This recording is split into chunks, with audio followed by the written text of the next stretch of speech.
নমস্কার বন্ধুরা, এই যে দেখুন আমি নিয়েছি একটু ময়দা, একটু চালের গুঁড়ো আর একটি ডিম।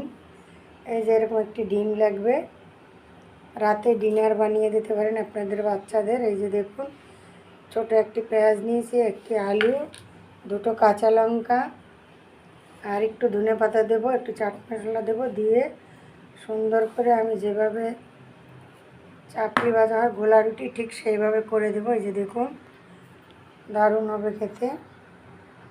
রাতে ভাত না খেলে আপনাদের বাচ্চাদের এইভাবে বানিয়ে দিতে পারেন, ভীষণ ভালো লাগে খেতে এইভাবে।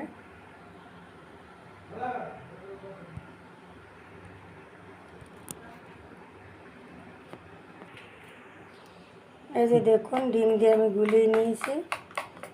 যদি আপনি একটি ডিমে না হয় দুটো ডিমে দিতে পারেন, তো আমি একটি ডিম দিয়েই করে দিয়েছি। এই যে দেখুন আলুটা দিয়ে দিয়েছি।